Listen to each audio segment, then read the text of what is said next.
moment you stop reacting the way people expect, eyes turn toward you. Not because you became special overnight, but because you broke a pattern. People are comfortable when they know which buttons to press. When you used to explain yourself, defend yourself, laugh things off, or get emotional, the room felt predictable. Once that stopped, the room got tense. Humans hate unpredictability more than they hate failure. So when you went quiet or changed pace, it made people uneasy. They started watching, not out of admiration, but out of confusion. This is where most people mess up. They think they did something wrong and rush to fix it. They talk more. They justify more. They give the room what it wants back. That's how you lose ground. The discomfort you feel here is not danger. It's withdrawal symptoms. You remove the supply, and now the environment is adjusting. Here's another uncomfortable truth. A lot of people don't actually want to understand you. They want to categorize you so they can relax. When you don't fit neatly anymore, they start filling the gaps with stories. Silence becomes arrogance. Calm becomes manipulation. Distance becomes superiority. None of this has anything to do with you. It has everything to do with their need to feel oriented. People would rather believe a wrong story than sit with uncertainty. So when you stop feeding them information, they make it up. This is why explaining yourself rarely fixes anything. Explanation only invites more interpretation. The more you talk, the more material you give them to twist.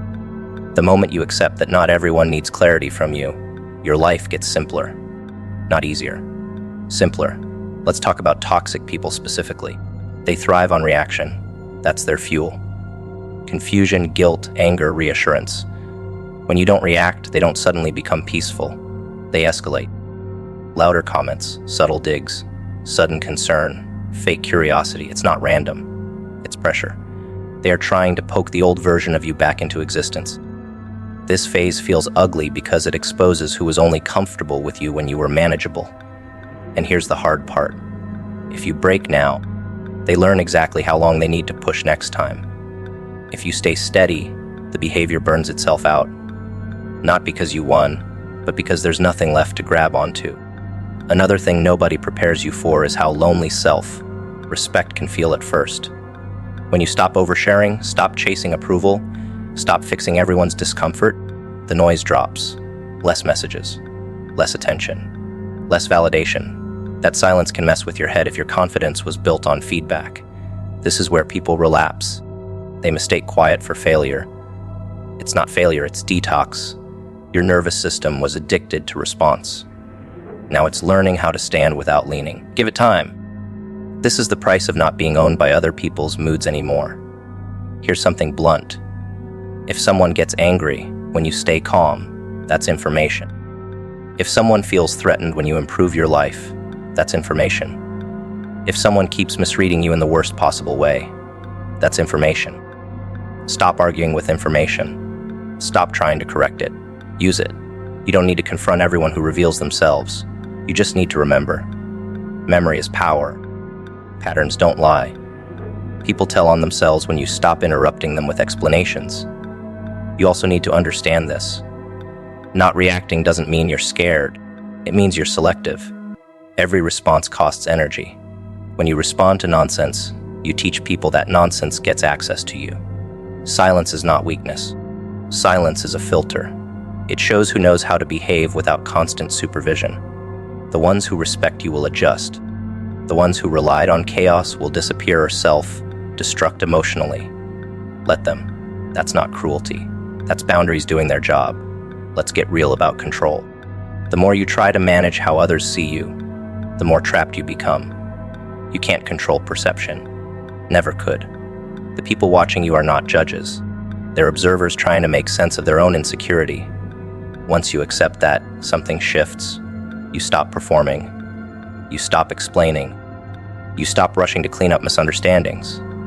You start living. And living calmly while others spiral is deeply unsettling to anyone who needs reactions to feel powerful. Another uncomfortable truth. Some people want you small because it keeps them comfortable. When you change, they don't feel inspired. They feel exposed. Your growth highlights their stagnation.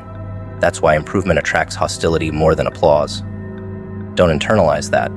Improvement isn't loud. It's consistent. It doesn't announce itself. It just changes the temperature in the room. And rooms hate temperature changes. The first thing that needs to be said plainly is this. The moment you stop explaining yourself, the guessing starts. People don't sit quietly with unanswered questions. They fill the gaps fast, and they fill them with whatever makes them feel better. That might be suspicion, resentment, or a story where they are right and you are wrong. Watching this happen can mess with your head if you're not ready for it. There's an instinct to jump in and correct the record, to clean up the misunderstanding before it spreads. That instinct comes from fear, not wisdom. Every time you rush to fix what someone thinks, you teach them that their opinion has power over your behavior. Over time, that becomes a trap. You start living as a response instead of a choice. Letting people guess feels uncomfortable because it removes the illusion of control. But that discomfort is the price of independence. The truth is, most people aren't looking for accuracy. They're looking for comfort. If your reality disrupts theirs, they will reshape it anyway. Let them. Your energy is better spent living than managing rumors in someone else's head. Here's another hard truth. People project their own habits onto silence. Someone who lies assumes silence hides lies. Someone who manipulates assumes quiet is strategy.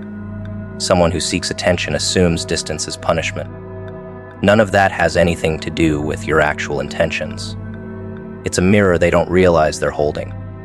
The mistake most people make is trying to shatter that mirror instead of stepping away from it. You can't argue someone out of a projection because it isn't based on logic. It's based on their internal world. When you understand this, restraint becomes easier. You stop taking the bait. You stop reacting to accusations that don't fit.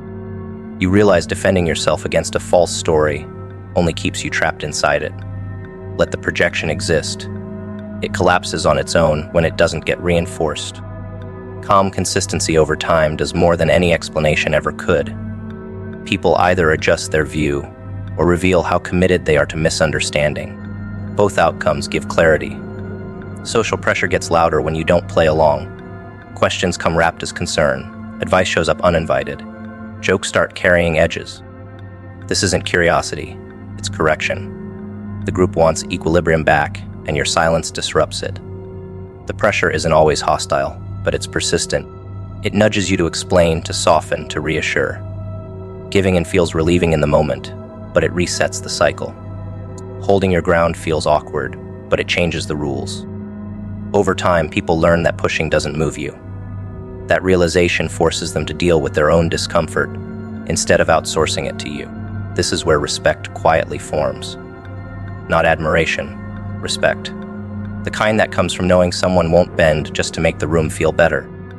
That kind of steadiness doesn't announce itself. It settles in slowly, and once it's there, it's hard to shake. Toxic behavior hates a lack of response. When there's no reaction, the mask slips. Passive comments turn sharper. Fake concern becomes irritation. The tone changes. This isn't escalation by accident. It's exposure. When control is lost, frustration leaks out. Staying calm through this phase is difficult because it feels unfair. You didn't start anything. Yet you're watching someone unravel. The instinct to step in and smooth it over is strong, especially if you've been the peacemaker before. Resist it. This moment is not your responsibility. This is the system showing its cracks. Intervening would only patch it up temporarily. Let it break. What reveals itself here is important information. Who respects boundaries? Who needs chaos? Who only behaves when monitored? This information is worth more than comfort. It teaches you where to invest and where to pull back. Choosing self-respect over validation is quieter than people expect. There's no dramatic stand, no announcement. It shows up in small, boring ways, shorter replies, fewer explanations. Decisions that don't come with apologies. At first, this feels like you're doing something wrong because the old feedback disappears. Less praise, less reassurance. That silence can feel like rejection if you're used to measuring worth through response. Sit with it. This is the adjustment period. Your nervous system is learning that approval is optional. That learning takes time. Once it settles, something changes. You stop scanning faces. You stop reading messages. You stop replaying conversations. Life gets quieter internally. That quiet isn't emptiness, it's space. Space to think clearly, space to act deliberately, space to live without constantly checking if you're allowed to. Watching others lose control while you stay steady can feel uncomfortable, even cruel. It's not. Control issues thrive on reaction. When the reaction disappears, anxiety rises on the other side. That anxiety isn't your fault. It's the result of someone else leaning too heavily on external responses to regulate themselves. Staying calm here isn't about superiority. It's about refusing to be dragged into emotional chaos. This takes practice. Your body will want to react, heart rate spikes, thoughts race, old habits tug. Each time you don't react, you reinforce a new pattern. Over time, calm becomes familiar. You stop mistaking intensity for importance. You realize that loud behavior is often a sign of weakness, not strength. This realization changes how you interpret situations. What once felt threatening now feels revealing. That shift is power. Letting situations expose themselves requires patience. Patience is not passive waiting. It's active restraint. It's choosing not to interfere even when you could. This is hard because interference often feels like control. Control feels safe. But safety built on constant intervention is fragile. When you stop stepping in, things unfold. People say more than they should. Behaviors repeat. Patterns become undeniable. This process takes time, and that's what makes it effective. Truth revealed slowly is harder to deny. You don't need to call it out. You don't need to point it out. Just remember it. Memory changes behavior more than confrontation. Once you see clearly, you move differently. That's the real shift. Internal stability doesn't make life perfect. It makes it navigable. External chaos doesn't disappear. Deadlines, conflicts, opinions, and pressure still exist. The difference is they no longer rearrange your insides. When your sense of self isn't tied to how things go, setbacks hurt less and successes don't inflate you. This balance keeps you grounded. Grounded people are hard to manipulate because they don't need quick relief. They can tolerate discomfort without panicking. That tolerance is rare, and it shows. Others feel it. They may not like it, but they feel it. Over time, chaos stops chasing you because there's nothing to grab onto. Stability becomes your default state, not a temporary achievement.